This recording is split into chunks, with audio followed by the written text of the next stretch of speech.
very rewarding and enriching for all of us. I'm pretty sure. It's just like a year back we had the third year anniversary, and we just completed 4 years and now on to the fifth year, and this marks the 51st edition. So during this day, I mean, we do have two special people from ThoughtWorks. So we have Rebecca Parsons, our Chief Technology Officer, and Neal, a senior architect. You must have seen various blogs that he's done about continuous delivery, and other such topics. So today they both are going to do a talk on evolutionary architecture, building evolutionary architecture, and I'll hand it over to them. Just a second. This is not showing the entire screen. This is cutting off about a third of the entire slide deck. It should say building evolutionary architecture. Sure. Yeah, that's not right.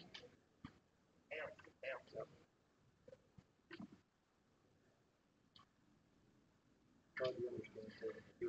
Gather windows. I tried to understand that. That didn't help. Did not have it. Try to give it a try.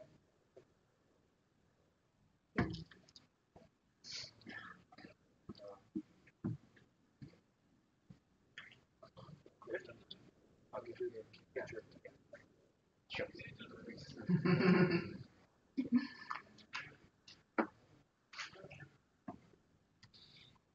Screen setup is always so much fun.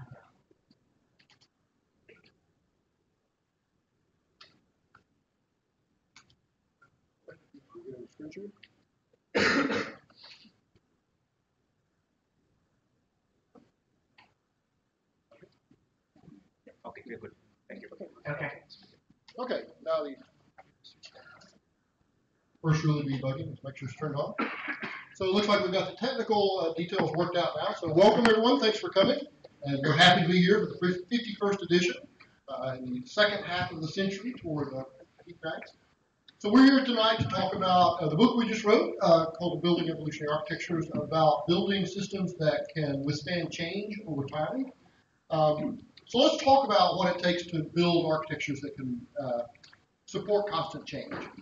So when you decide to solve a problem by using software, so you've got some sort of problem, you've decided the way we're going to solve this problem is software, you have some sort of requirements, regardless of where those come from, you have something that you're trying to solve with software. But that's not the only thing you have to think about as an architect. You have to think about these things, but you also have to think about all these additional characteristics of your architecture, like scalability or performance. And these are all going to be things that have to do with the ecosystem you're building this code in, what the expected usage of this code is going to be, how many users you expect, what kind of scalability and security and all those things. And this is really the craft of software architectures. Given some requirements and given some environment that we need to write code in, we'll find the correct architectural patterns and frameworks to be able to make that happen. The problem is there are a lot of these things. All these things that you can be supported in architecture. This is a partial list from Wikipedia of system quality attributes.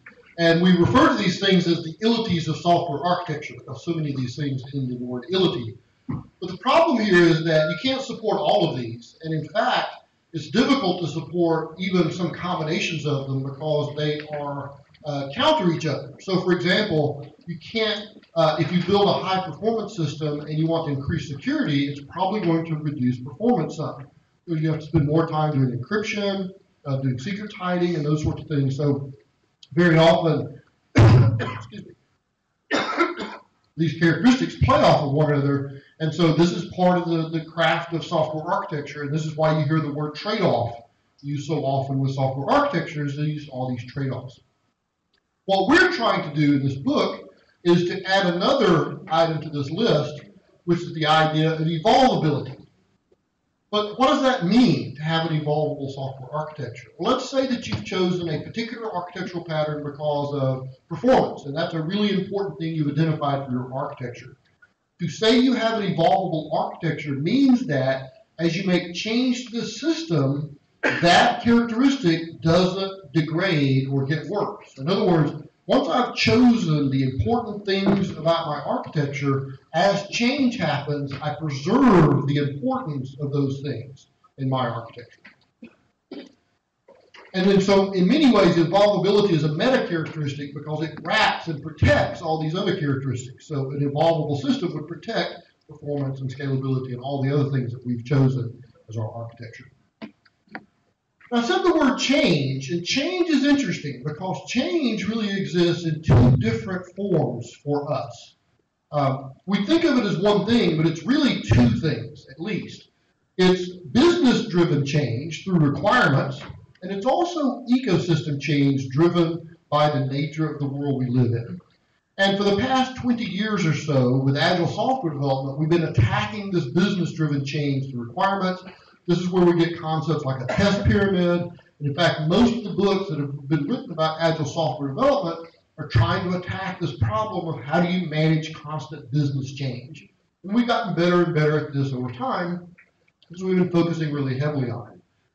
But there's another kind of change that also affects us that we've been less well at dealing with, and that's these ecosystem changes that constantly happen to us, whether we want them to or not.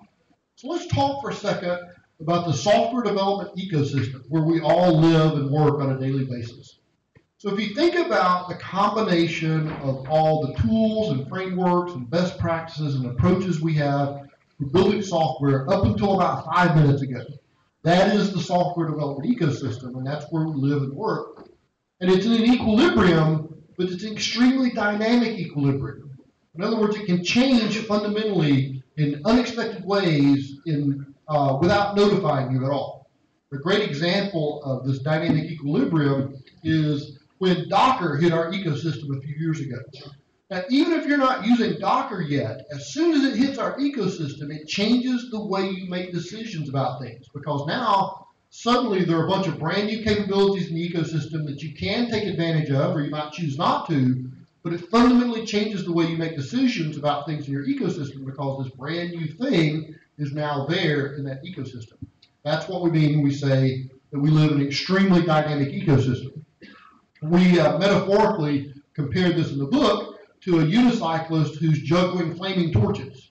And they're constantly trying to stay in balance, and also people are throwing them new torches all the time that they have to manage to juggle.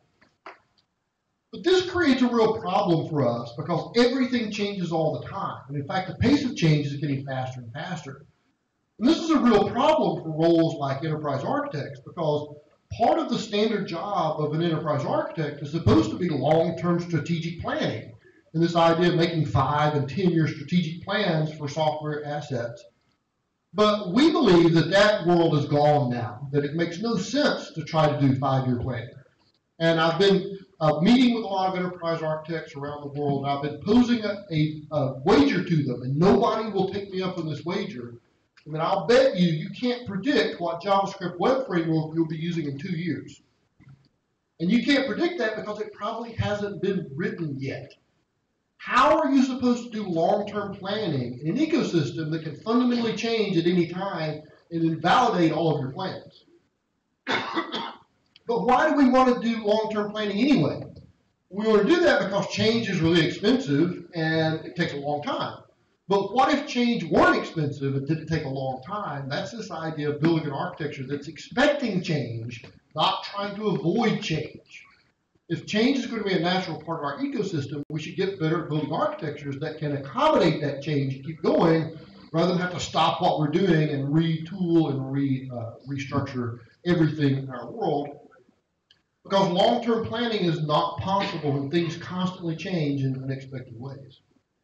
Another problem we attack in this book is another common problem in software architecture, in that as a software architect, you've come up with a beautiful, elegant design to solve some problem, and then you hand it to the messy real world to implement that solution for you. I met with one of our clients not too long ago, and they're in the process of replatforming their system. And when we met with them, they'd come up with a lot of aspirational goals for the new system. And they showed us a spreadsheet that had, I remember, 66 rows on it. And these were the things they wanted in their new architecture. It was things like 4 nines of resiliency and elasticity and all these aspirational goals. I said, it's really great that you've elucidated all these things and you know what those things are. But when I come back in 6 months, how many of these things are still going to be true?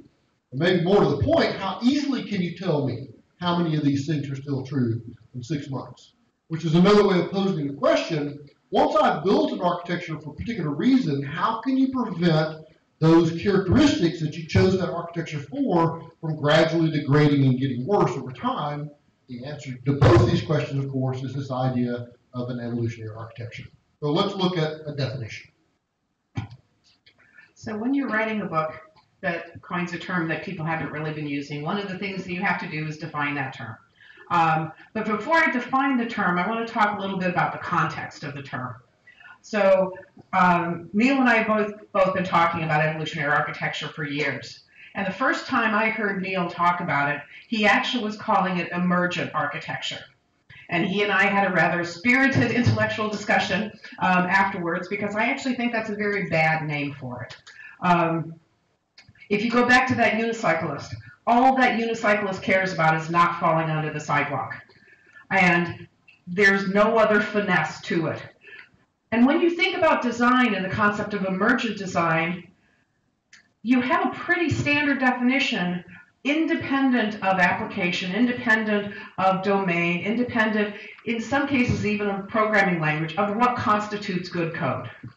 We know bad code when we see it. It doesn't matter if it's in a retail application or a financial services application or a mining application. Bad code is bad code. Architecture is different. There are many different kinds of architectures, and there are different architectures and different systems require different things. One of our clients, we were building a trading system for him. Now, as soon as I say trading system, I'm sure many of you are thinking high throughput, low latency, really got to keep up with it. In this particular situation, this organization, in their wildest imagination, maybe would do 200 trades a day. Not an hour, not a minute, a day. But every one of those trades was worth billions and billions of dollars, and this is in the early 2000s. They didn't care about the traditional performance metrics. They cared that we never lost a message. They wanted to know at any given point in time where every trade was. They wanted to know that their data centers, they had 3 data centers across 3 continents. They wanted to know that every data center had the same view of all those trades. And so we had a very different set of architectural guidelines to support those characteristics.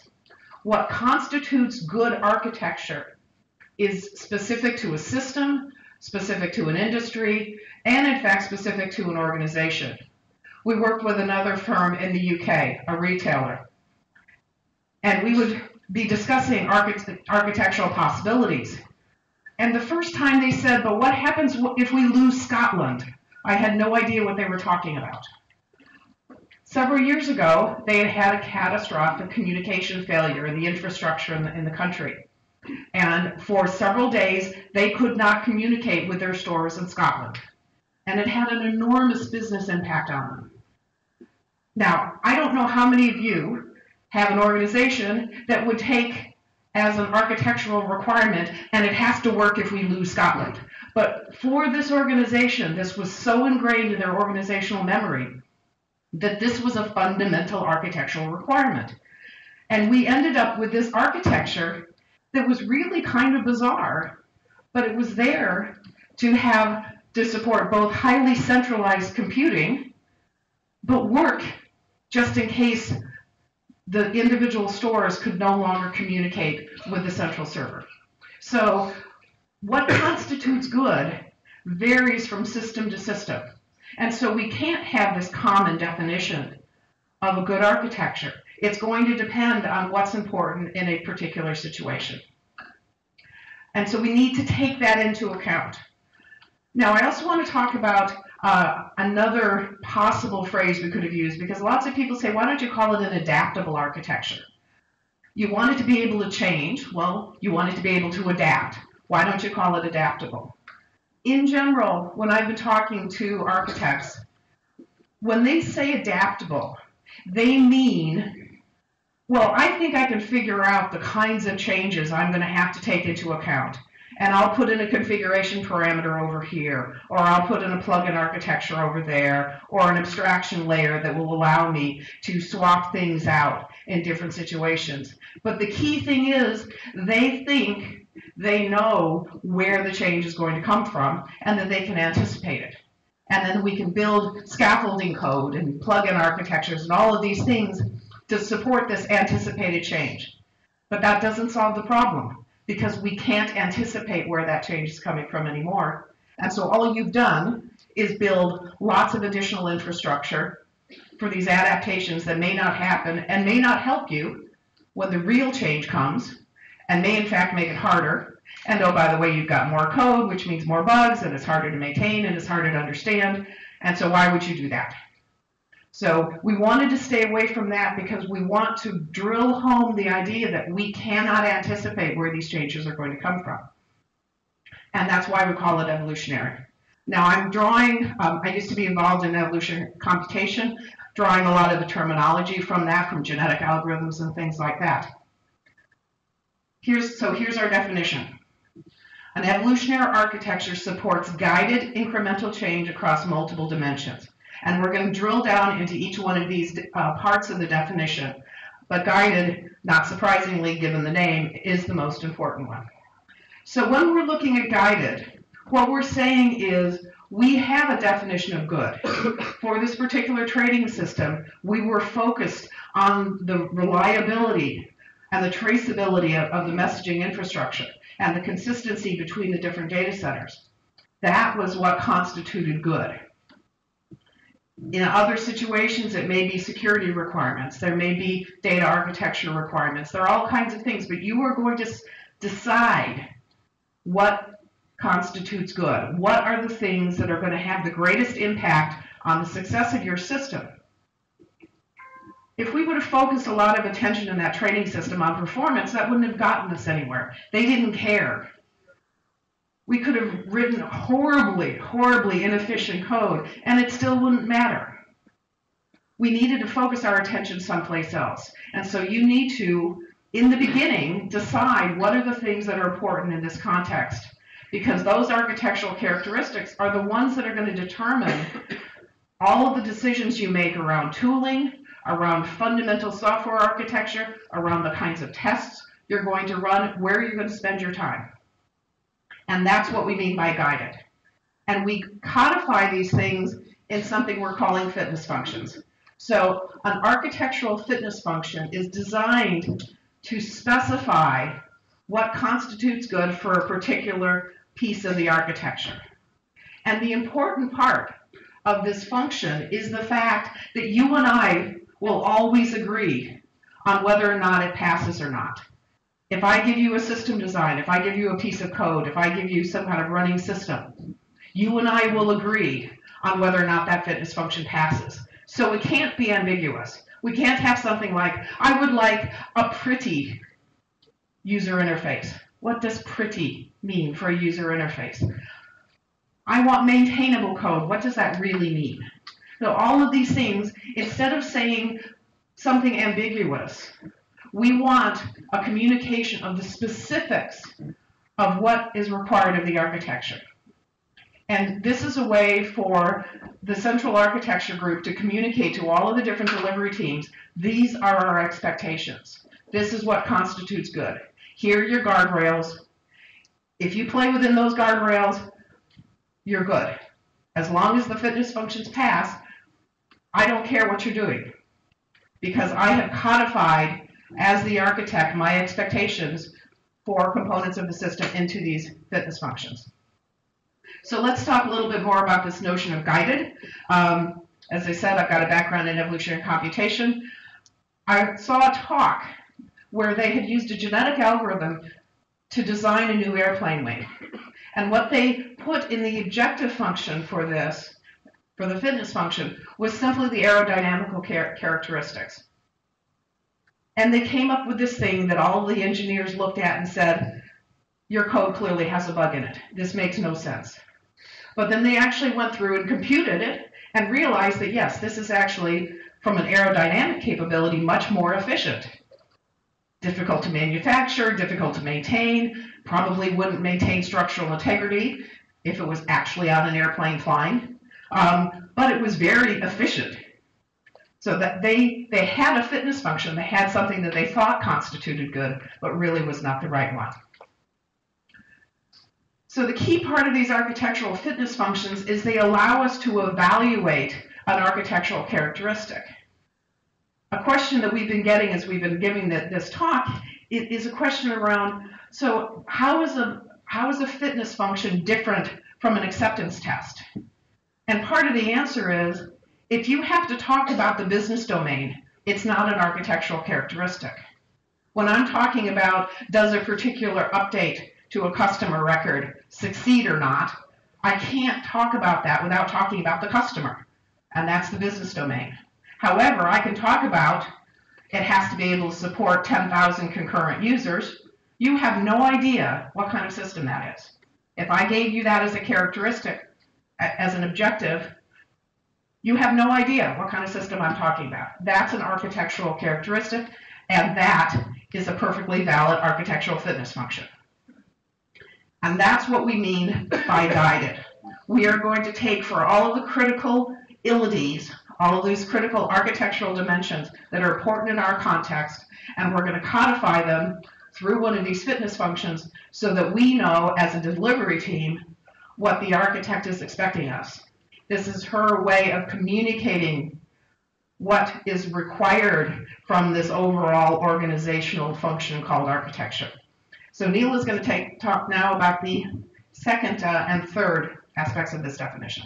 Yep, we'll give you a bunch of examples of fitness functions in just a second, but we want to finish our definition first and wrap that up. The next aspect of our definition is the idea of incremental change in an architecture. And there are two aspects of that we want to talk about.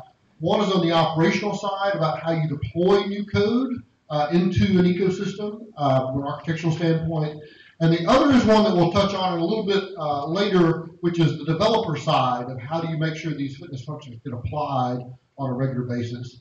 So let's talk about the operational side first. In our book, we invented a fake company as a way to illustrate a bunch of our examples. Named Penultimate Widgets, which is the second to last widget manufacturer, but they're trying to get better.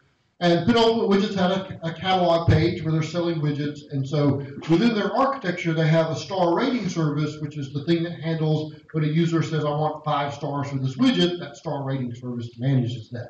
So they have that running in their production ecosystem. And then one day they release a better version of star ratings that allows half-star ratings. And they put it live in their architecture. They don't force anyone to start using it. This is just now a brand new capability that exists in their ecosystem. And over time, the people who use star ratings are going to migrate to the better star rating service because they want the better version of star ratings. And gradually, more and more people are going to migrate over to the new one until no one is talking to the old star rating service anymore. One of the magic tricks that Netflix taught us about architectures like this is that you monitor not only the services, but also the routes between services. And when you find a service that no one has routed to in a set amount of time, you automatically disintegrate that out of the ecosystem. This is incremental change at the architectural level. The ability to take new code and put it live alongside existing code, allow people to gradually migrate to the new behavior, and then getting rid of the old stuff when you don't need it anymore.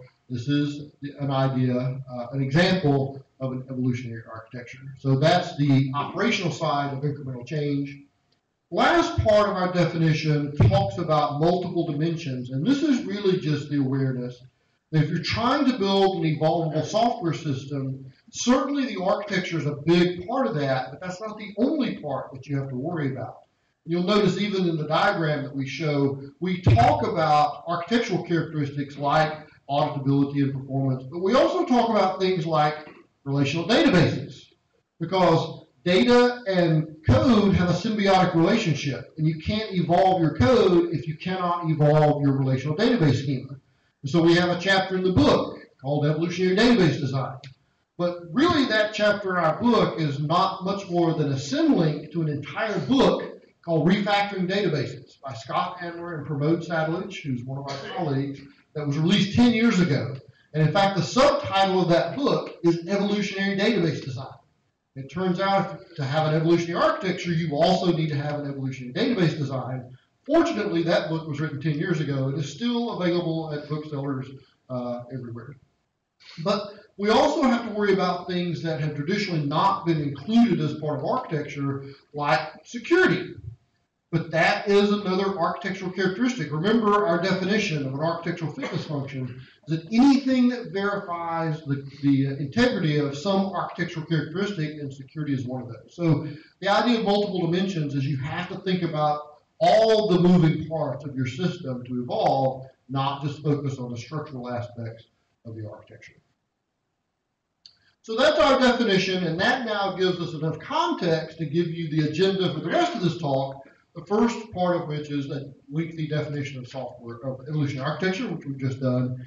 And now what we're going to do is dig a little more deeply into examples of fitness functions and a little bit more about the governance side of this and how to apply this on a regular basis.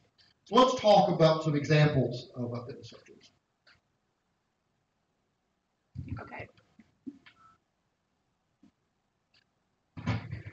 There we go. Okay, so as I said, this guided notion basically means that we have something objectively defined that tells us what constitutes good. And it will tell us if we make some kind of change to our system that moves us away from our expectations of the architecture. And these architectural fitness functions just capture in an objective way what it is that we're trying to achieve in a particular architectural characteristic. Now these things, we didn't make up this whole notion. This is not some crazy new idea. We know what these things look like. Some of these things look like the kinds of code analysis you would put in a build. Some of these are metrics that you would be used to monitoring anyway. If you're running performance tests, you're trying to establish, can I in fact do X number of transactions per second under this kind of load? That's an architectural fitness function that relates to performance. There are all different kinds of things that fall into this category of architectural fitness function. The only thing that's required, it verifies an architectural characteristic, and it's objectively defined. It's unambiguous, so you and I will always agree on whether something passes or not. That's all a fitness function is. But it gives us a vocabulary and a way of talking about, in a very concrete way, what are the expectations, what are the priorities, and how do I know if I'm meeting the expectations.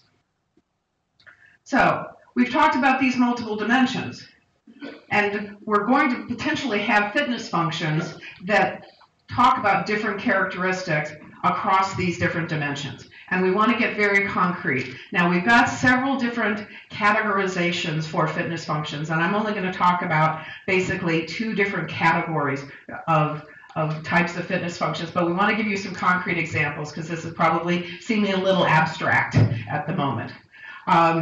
So the first thing we want to talk about, we have different kinds of fitness functions. On one axis here, we have atomic and holistic. Atomic fitness functions talk about just one single characteristic. Holistic functions are trying to look at the interaction between different characteristics. They have a broader context. And then on the other axis, we have triggered fitness functions, which we run at some particular event. The most obvious, anybody who's using continuous integration, anytime somebody checks something in, a build kicks off. If there's a fitness function in there, that's triggered by the build. Continuous fitness functions run all of the time. They are looking at characteristics and how things happen all of the time, not just at a particular time. So let's look at the first example, a triggered atomic fitness function. Let's think about code, for example. If you are working on a monolith, it is useful to be able to say, actually, I don't have any cyclic dependencies. That means that I can pull out any of these components and reuse them somewhere else. If I have one of these cycles, I can't take one of those components individually. I have to take them all together. And so maybe your architect, she's gone on a hunt and found all of the cyclic dependencies, and we've gotten rid of them. And then she's faced with a question that I very often get asked, which is, now that you've cleaned all this stuff up, how do I know it's not going to happen again? Well, we put in a fitness function. So there's a system called JDepend. You can code a function that looks like this, and it will actually check to ensure that you don't have any cyclic dependencies. And if somebody, oops, there we go. My ears are apparently the wrong shape for this. If somebody does try to check something in that establishes a cyclic dependence, it will fail the build. And so now you don't have to have somebody doing code reviews looking for something as simple as a cyclic dependence. You stick it in the build fails, you can't get anything into production that has a cyclic dependence. Similar things can happen around coupling. We might want to look at how different packages inherit from each other. And it's okay for both web and persistence to use util, but you don't want util trying to pull something out of web. Again, a very simple fitness function, you put it in the build, and you can maintain those requirements across all of the build. Very simple thing to do. A little bit different example, consumer-driven contracts. When we start talking about independent services that rely on each other, these services have expectations of each other. Now, how do I let the development team for service A run independent of all of the people who are consuming the service if we don't know what expectations those services have of service A? So we encode this in something called a consumer-driven contract. And each of the consumers provides to the producer a set of tests that documents the assumption that they are making. And then everybody codes away happily, ignoring the existence of everybody else, until such time as one of those tests fails. And now we know that we have to have a conversation. I want to make some change in my service, and that breaks some assumption that Neal is making of me. So Neal and I, who haven't had to talk forever, now have to have a conversation about how do we solve this problem.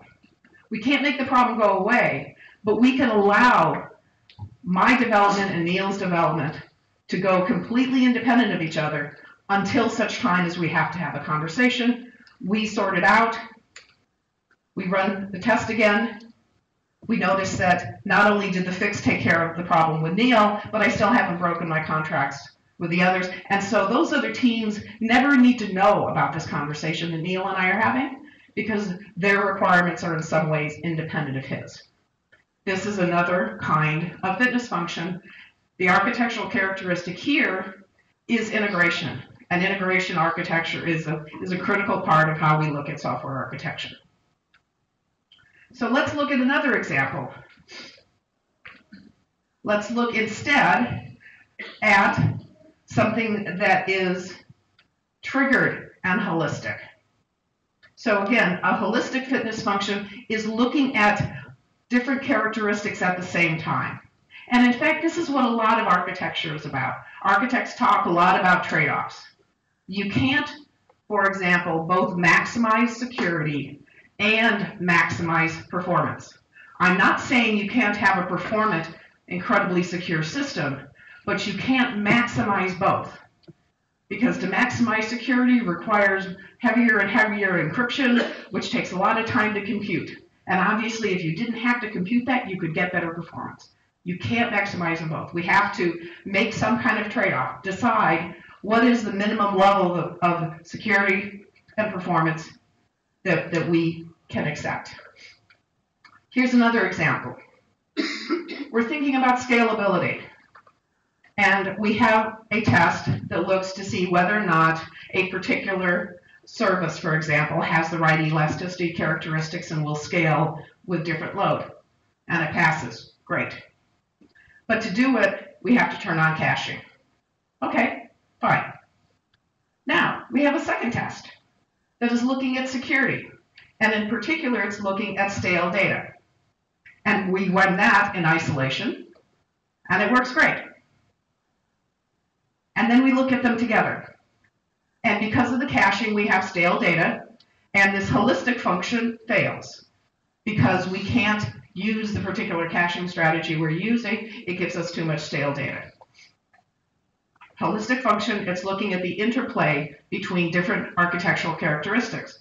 This tells us maybe we need a different caching strategy. Maybe we need to back off on one of those requirements because we can't, in fact, satisfy both. The trade-offs once again. So that's that category, and now Neal is going to talk about the continuous ones.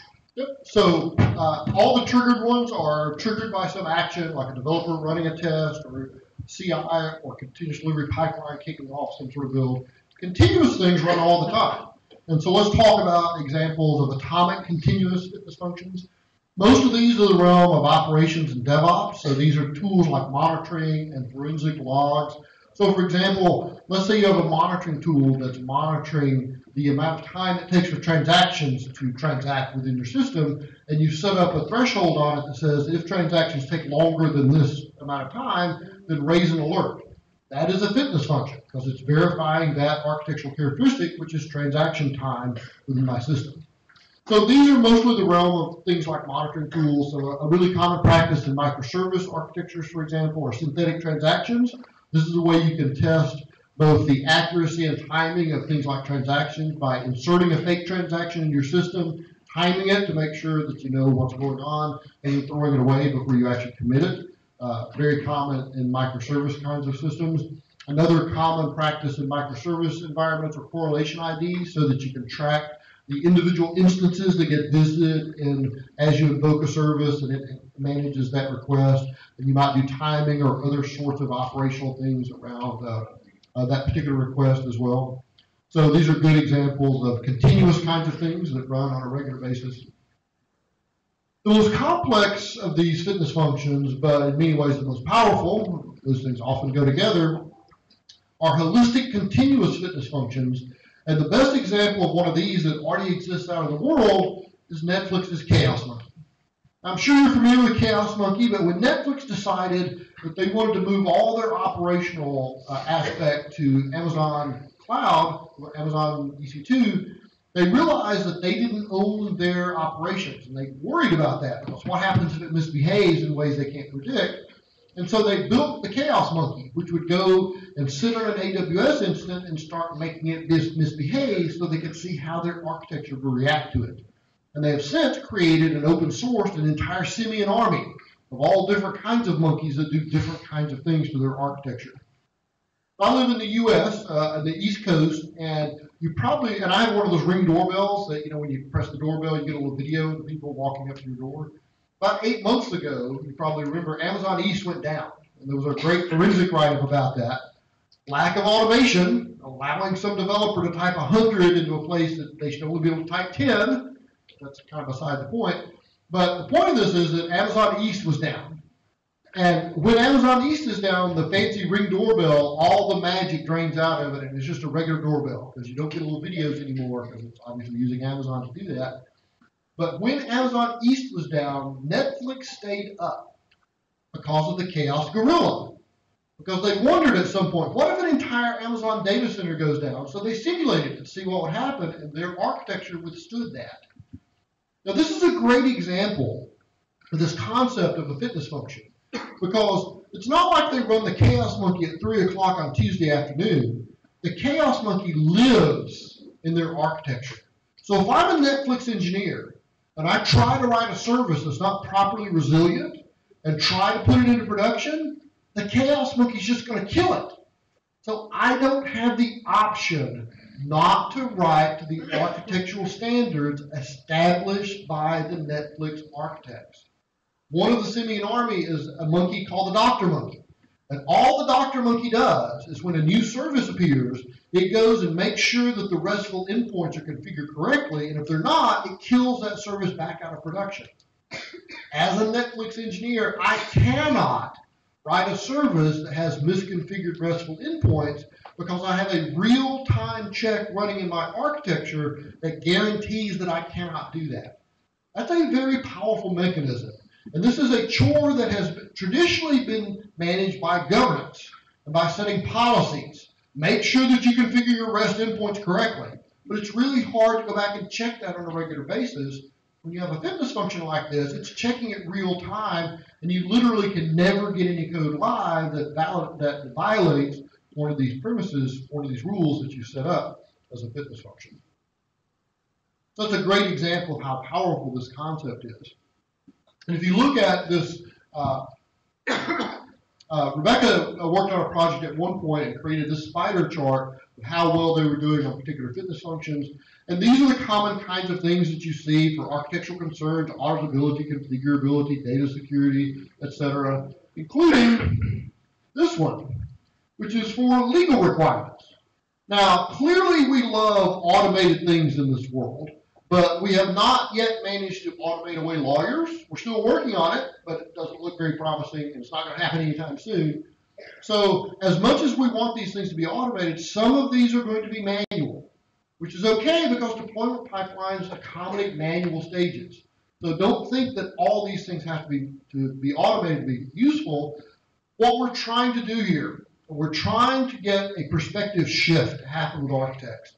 So when DevOps came along, one of the really important things we did was shift the thinking about operations people and convince them that machines are compiled output, that you should stop touching binaries. Instead, you should change the source code and rebuild the binaries.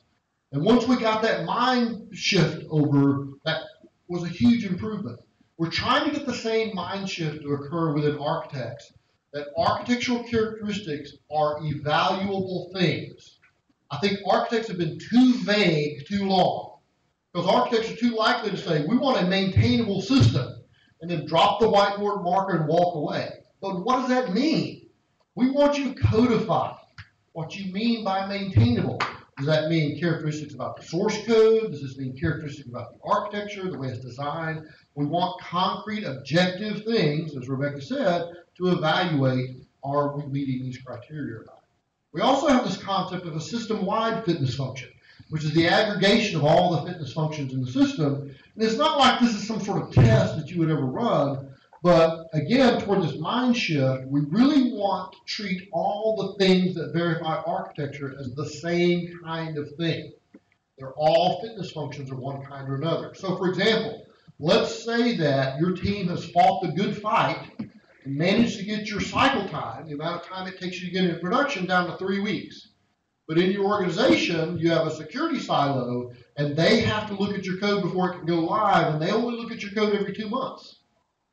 In our vision of the world, we would say, well, we can't release code except every 2 months, but the problem there is one of our fitness functions takes 2 months to run, and all the others run in 3 weeks. So let's get the security people to do their work in 3 weeks instead of 2 months.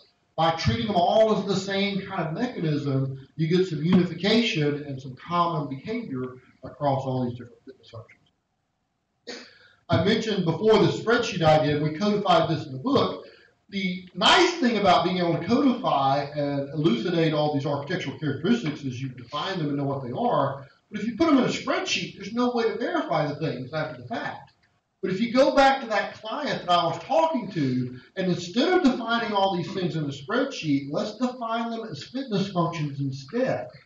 Now I have an objective measure about what each of these architectural characteristics mean, and when I show back up in 6 months and ask them, how well are you doing in maintaining those quality attributes of your architecture, all I have to do is run the fitness functions, and they can tell me how well they're doing against this criteria. So another analog in the DevOps world, part of the benefits we got from the DevOps world is taking people who are doing these manual things over and over and over again, which doesn't scale well, and we automated them. Right now, enterprise architects, when they need to go verify some architectural characteristic, are doing it manual, ad hoc, and that's really expensive time. And so what we want to do is automate more of that kind of governance activity that architects undertake, and free up more of their time to do more interesting stuff than just constantly coming around and trying to police all the things that are going on within an organization. So that's some examples of fitness function. We'll give you a couple more as we go along, but now I want to talk a little bit about the second aspect of incremental change. Talked about the operational side. Let's talk about the developer side of incremental change.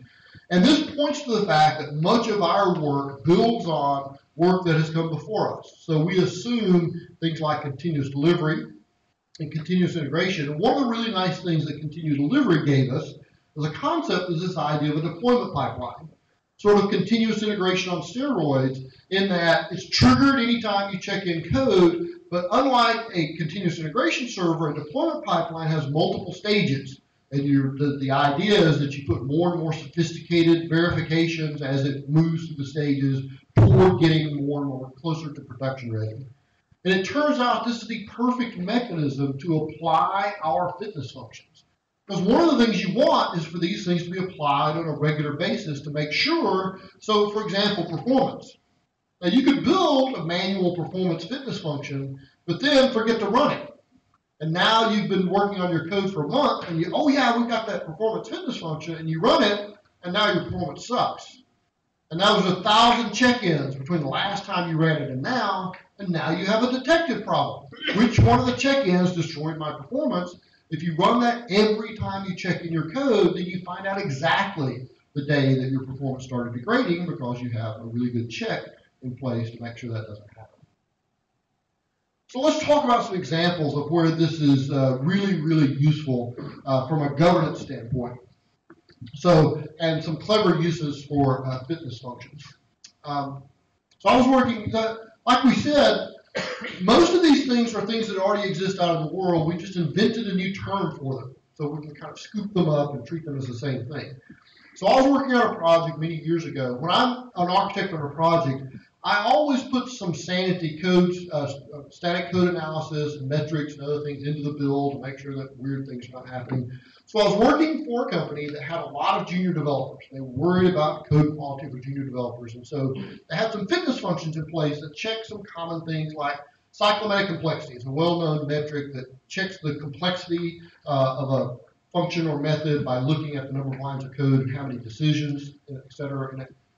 And so this organization had a lot of junior developers, and this junior developer was tasked with a job to do something with all 50 states in the U.S. And being a junior developer, they didn't know any better, so they wrote a function in the Java side of the application that looked like if state equals Georgia, then do this, else if state equals Alabama, then do this, else if state equals Mississippi for all 50 states. But the architects for this system had put a sanity check fitness function in that said no cyclomatic complexity over 30, which is enormously high. And this developer tried to check it in, and it failed the fitness function. They're like, won't let me check that code in. Well, my friend Glenn Vandenberg has a great quote that bad developers will move heaven and earth to do the wrong thing, to come up with some weird solution that is not the right thing, but is some horrible thing that they come up with that innovation. And so this junior developer, being a bad developer, thought, well, I can't do it on the Java side. I know, I'll do that function in JavaScript on the front end. So they wrote the same function in JavaScript on the front end with 50 lines of code, but the architects outsmarted them because they had fitness function for cyclomatic complexity in the JavaScript code too. So they tried to check that and it failed, and they ended up going to the architect and saying, the system won't let me check any code in. What's wrong with this thing? And that's the day that developer learned about the strategy design pattern. You shouldn't write methods that have 50 lines of code in them. So for all the people who are in the role of enterprise architect, what's the most complicated code in your whole organization? You don't know, do you? I bet you'd like to know. I bet you'd like to put at least some sanity checks in there somewhere, because who knows what kind of crazy stuff's happening in your code base right now. This is a way that jobs that have traditionally been governance and done by heavyweight code reviews that have to be done manually and over again with an expensive person's time, you can offset that by doing something like a fitness function. So let me give you one more example. One of the other great examples or lessons that we learn from DevOps is that when you do really good automation, you essentially create a platform where you can do interesting stuff. So let's say that, for a moment, imagine that every single one of the projects in your organization was running a deployment pipeline. And they all have their own local fitness functions that they run as part of their project. But there are also some stages in here that other people can put fitness functions in, like enterprise architects or security. So here's a question for you. What does your organization do when a zero-day exploit comes out for some fundamental framework that you're using on a regular basis? This is not an abstract question, because this NAB, a major company in the US recently, when a version of struts they were using came out with a security hole, and they didn't patch a bunch of their systems that were running that version of struts. So what does your organization do when a 0-day exploit comes out and you're using something like struts? Like most companies, what happens is somebody from security sets their hair on fire and starts running around the halls looking for projects using this version of that piece of software. And they always miss some of them because they're running around like a maniac and things always fall through the cracks. So what if every one of your projects had a stage that was owned by the security silo in your organization? And maybe what they're doing in that stage for every project is just doing a simple secret scan to make sure you're not checking in passwords and stuff like that, or maybe some simple pen testing or something like that. The day that security exploit comes out, so let's say that struts 2.2.2 as a 0-day exploit, the security team can insert a test into everyone's deployment pipeline that says if this project is using strut 2.2.2, fail their build. I don't have to fix that with the fitness function. What I want is a trigger to say, I've identified this thing, and now I can manage it manually if I need to, and now any project that's using an infected version, when they try to go live, it's going to fail their build. Now I've implemented a governance policy across my entire organization that nothing is going to fall through the cracks for like a manual process. This is a great example of using fitness functions for what has traditionally been managed by heavyweight governance. You can automate not everything that's managed by governance, but huge chunks of it can be automated away so that you don't have to keep doing that manually over and over again. So let's talk about the mechanics and how to make this actually happen. So it should be obvious that if you get to start from scratch and you have no legacy and you have no technical debt and the sun is shining and there's peace in the world and all of that, this would be easy to do. But not many of us are lucky enough to do that. And so what happens when you're actually in the real world, you have legacy, you have all of these things, how might you put this into practice? And the important thing, again, is to prioritize. So from the perspective of your particular organization, your industry, the system you're working on, what are the things that you feel most exposed?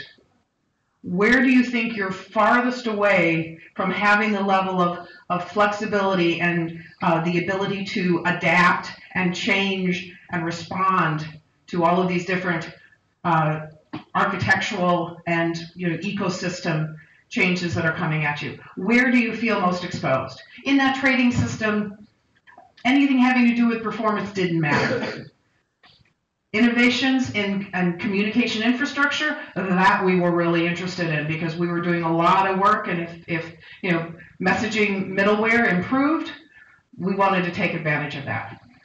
For different systems, you're going to feel exposed in different ways. Maybe it's because you anticipate more and more regulatory changes. There's rumblings in your legislature about changing financial regulations, or maybe you just know that the system is particularly fragile in this way. Identify the dimension that you're most worried about with respect to your architecture, with respect to your particular situation. It might be some combination of these, but decide which ones are the most important. If you're starting from legacy, don't try to solve all the problems at once. Pick the ones that are most important. And define a fitness function for it. Decide what constitutes good in that context. Decide what those thresholds should be. Now, if you're starting from a legacy, it may be that you can't meet what it is you like, that these fitness functions are at the moment aspirational, and that's okay.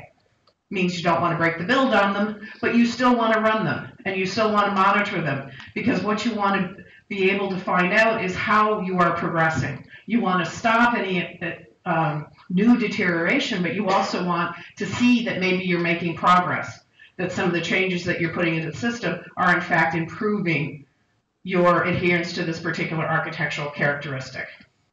So you have to run them, so you need to put them into your deployment pipeline. Now, when I first started talking about evolutionary architecture several years ago, I had people come up to me in conferences and say, "You are being professionally irresponsible for even proposing that architectures can evolve. Architectures are what's stable. You know, our job is to make sure the architecture is strong and stable and doesn't change. How can you do this?"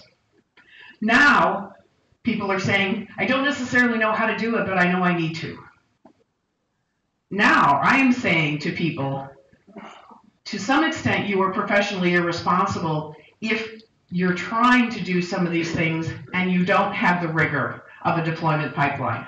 Because some of these things that we're talking about doing are pretty major changes to a running system. Neal is going to give an example at the end that shows, swapping out a fundamental part of an architecture. Well, that's pretty risky if you don't have the right safety net around it. So you want to make sure that you have the ability to easily run these things and monitor how your system is changing. And you want to be able to do that with rigor, and you want to know what kind of change you're introducing into the system, and to know that, you actually have to know what your system is. And so some of the rigor around DevOps and infrastructure automation, these kinds of things are going to be things you're going to want to introduce into your environment as you are incrementally trying to make this better. So that's the mechanics. It sounds relatively simple, but it can take a while. But this is definitely a prioritization exercise. You are going to have to say, "I'm sorry, I'm not going to worry about that right now because I need to focus here." The other thing you need to do, though, is constantly reevaluate this. This whole talk has been about how the ecosystem is evolving so rapidly. So do you really think your fitness functions are not going to change over time? So you want to continue to reevaluate them. Not just reprioritize them and rebalance your trade-offs, but think, is that fitness function still appropriate? Maybe my business has taken off in some phenomenal way, and what I used to say for 200 trades a day now needs to be 2 orders of magnitude greater. That's going to make a fundamental change in many of my architectural decisions. We need to constantly reevaluate, are these fitness functions correct? Do I have the right balance between them? And so this is something that you're going to want to continue to do over time. And now, Neal is going to talk you through this example that I just mentioned. Yep. So the last thing we will talk about here is a case study about the operational aspect of evolutionary architecture, and a great example of a company who did this at a really clever way. This is from the GitHub engineering blog in an entry called Move Fast and Fix Things. So GitHub is a very agile organization. They do continuous deployment. They average 60 deploys a day, so every time they make a change to code, it goes live, and they have deployment pipelines, those kind of things. And this particular blog entry is about a problem that they encountered. So it turns out that since day one at GitHub, the way they have merged 2 Git projects is to shell out to a terminal, have command line Git, merge those 2 projects, and then suck it back into GitHub. And that works great because Git knows exactly how to merge 2 projects. The problem is it doesn't scale particularly well. And these guys operate at extreme scale. And so they finally reached a day where, okay, we're going to have to bite the bullet and write our own in-memory version of merge in C. So they did. But now comes the really scary part. Now they need to replace the old merge code with the new merge code. And this is the kind of thing that keeps architects awake at night. Because now I need to replace a major structural aspect of the GitHub website, but I can't introduce regressions into merge. I can't break merge. It's been working perfectly since day one, and it would look terrible if I replaced this major thing and started breaking all over the place. And this begs a kind of fundamental question. How can you make major structural changes to an architecture without worrying about breaking a bunch of stuff in the process? The way these guys did it, and fortunately open source it so you can take advantage of this too, is by creating this framework called Scientist. And if you follow this URL there at the bottom, you'll see that they ported this to a dozen different languages now. It started in Ruby, so it's ported to several other languages. And here's what Scientist allows you to do. It allows you to conduct experiments at the architectural level. So scientist has two code blocks in it, a use and a try.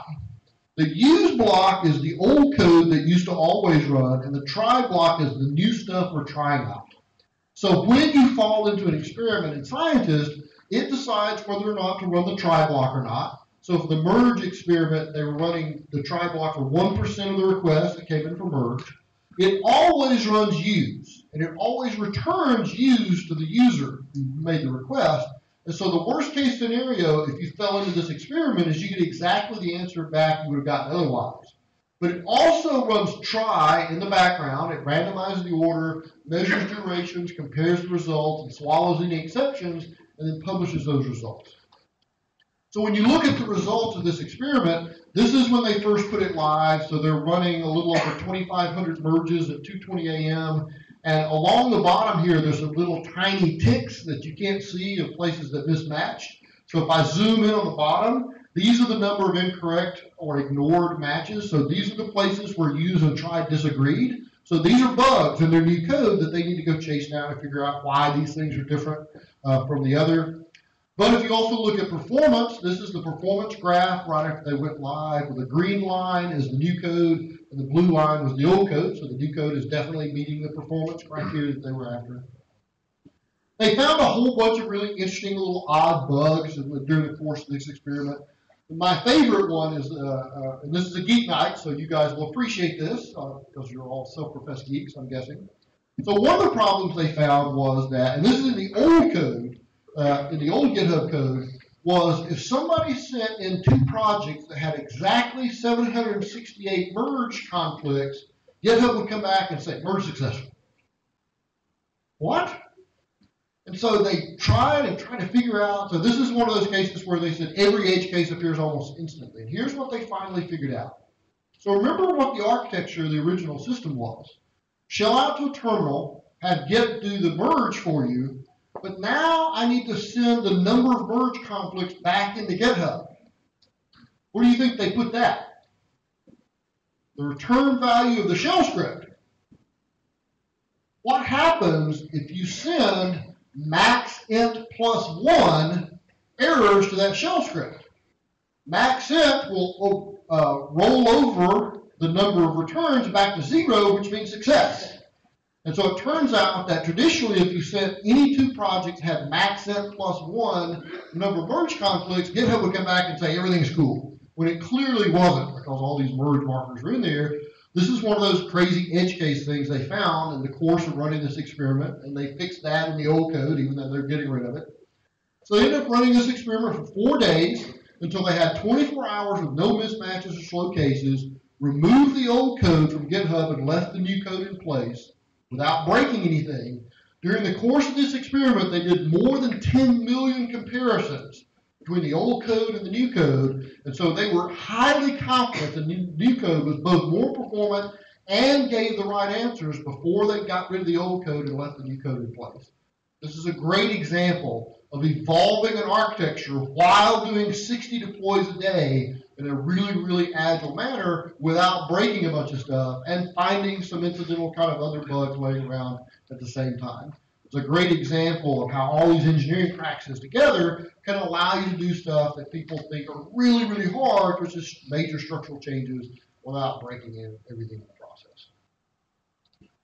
So there's our definition again. The last thing we will point you to here is our website, which is evolutionaryarchitecture.com. And in fact, people always want more examples of our fitness functions. If you go to this webpage, there is a link on here for fitness function katas, which are little fitness function exercises. And so these are going to be little puzzles to give you to think about implementing fitness functions for them that we use when we do a workshop around this material. But here's the secret thing that you find out by coming here tonight. If you go to one of those katas, it just gives you the puzzle. But if you go up to the URL and add solution equals true, or because I'm lazy, s equals 1, it will also show you the answer to the kata. And so this is a great way to see some examples of these guys. Go look at the kata, try to figure out how you would solve that, and then go up and add the solution to the URL, and you can see an example of how we solve that particular problem. And we are hoping to continue to build that out. So if you come up with some creative way of quantifying some architectural characteristic, we'd love to hear about it, so that we can share this, because a lot of there's still a lot we need to understand about how we might test particular kinds of architectural characteristics, how we might quantify them and express them. One particularly clever one we heard about from one project, a lawyer was particularly concerned about open source licenses changing.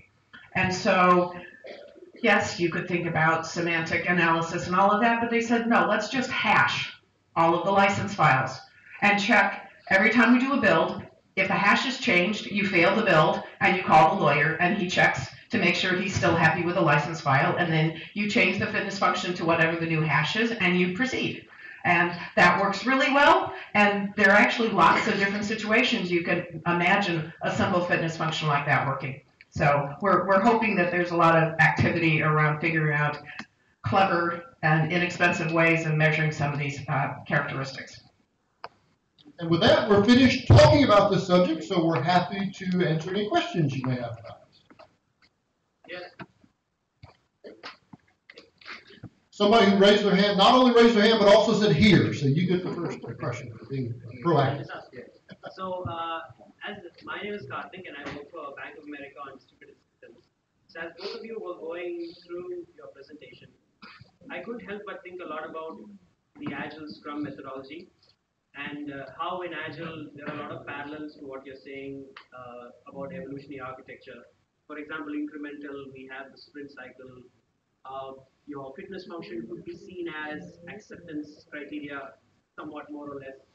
So, my question is my understanding sort of correct? Am I on the right track in thinking that evolutionary architecture is an approach that you can fit into an Agile team, into an Agile company, wherein you continuously not only change the features or upgrade the features that users want, but also put in changes to your architecture? Yep, absolutely. So you're exactly right about that. So this is really the way to do Agile architecture and manage the structural aspects of architecture as it changes. So you're exactly right that this is very much like an acceptance test, but there's a key difference here. So someone asked us at one of the earlier gatherings is, are there fitness functions for your problem domain? And yes, they are. They're called unit test, integration test, user acceptance test. So the real difference between a traditional unit test or integration test and a fitness function is, does it deal with the business or not? If it deals with business, it's a traditional Agile unit integration test. If it's purely about architecture, then it's a fitness function. So we're going to utilize unit test, integration test, but some of them will be fitness functions and some of them will be part of the test suite for the application. And the real dividing line there is this verifying an architectural characteristic, or is this verifying something about the business? And that's the split between a traditional test and a fitness function. I would also say that you can use this approach even if you're doing waterfall development. It's certainly inspired by Agile principles. There are a lot of the Agile principles that flow all the way through this, but you can get benefit from having this level of conversation around how do I balance these different architectural characteristics, even if you're still working in a waterfall net. Yes. So one of the things you talk about is AI and how it can, in the last section of the book. So my question is about the evolvability of evolvability itself. Like we have AIs creating AIs. Do you envision something about the evolution of the fitness functions themselves? I'll give you an example. Say I'm tracking usability, and my current technology is a typical number of web pages, and I'm tracking how many web pages I need to navigate to solve the problem. And now I migrate to a single page application in which that fitness function is going to be very different. So how about the evolvability itself?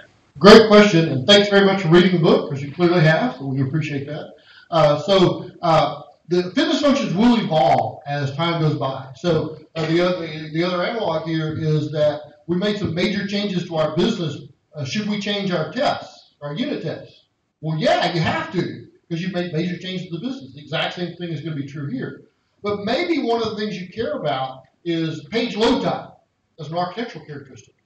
Well, in that case, you might not change the fitness function when you change from a traditional web page to an SPA, because you might want that same level SLA for the single page application. So that's an example of an architectural characteristic that may be unaffected by the implementation of how you actually implement it.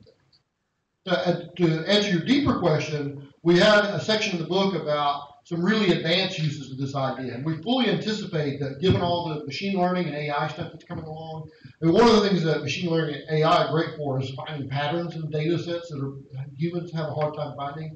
We absolutely believe people will start using fitness functions for this to look for anomalous patterns that are happening within your architecture.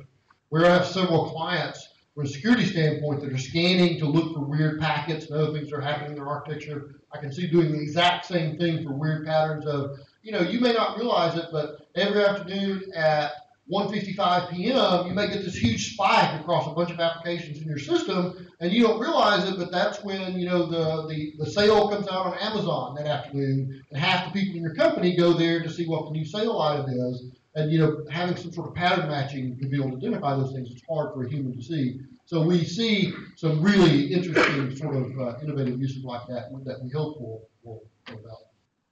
I would also say that, techniques like genetic programming might eventually come into play where you want to say, okay, what's the most effective way to measure something like this?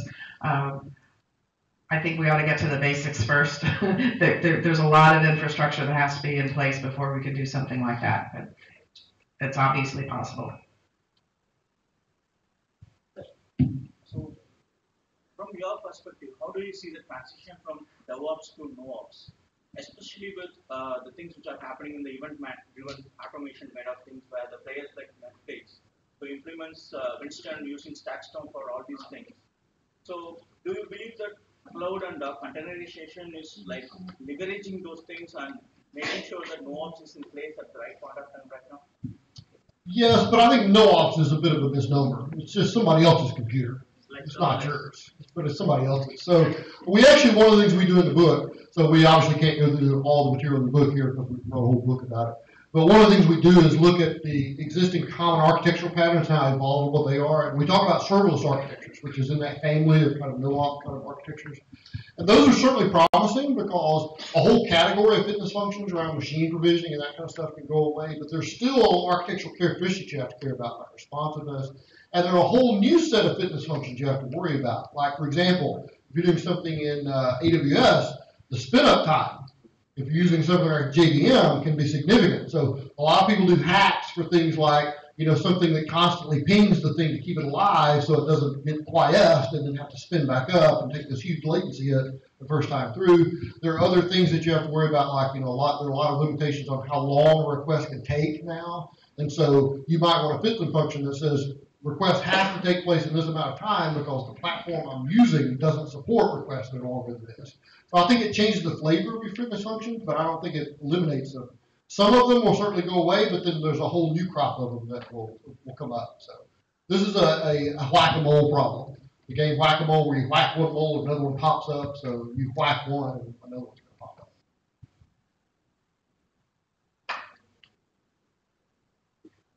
Any other questions?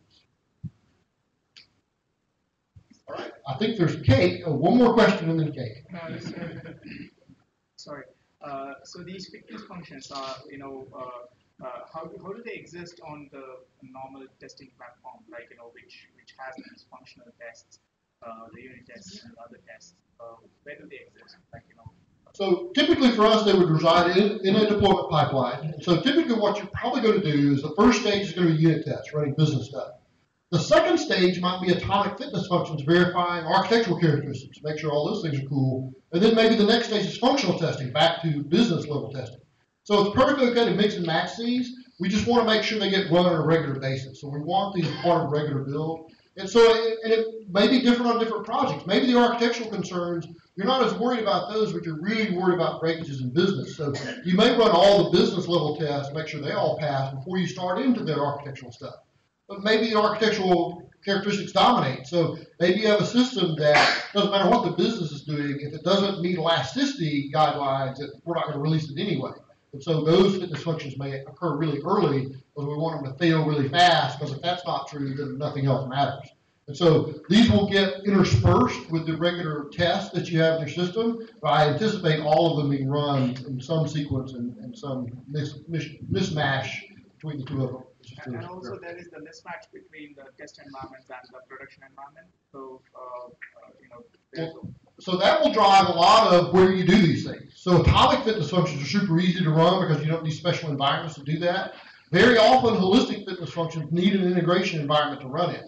And so it very well may be that you run unit tests, functional tests, atomic fitness functions, and then you automated deploy into an integration environment, and then you run a bunch of integration tests, which are business tests, and a bunch of holistic fitness functions, which are architectural tests. So the environmental needs may actually be the one that drives the ordering of these tests, just depending on which is easier to create environments that match what you're trying to do.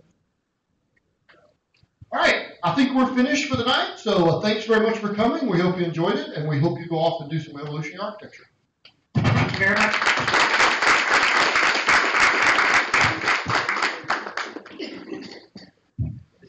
Hey, thanks a lot, Neal. Thanks, Rebecca.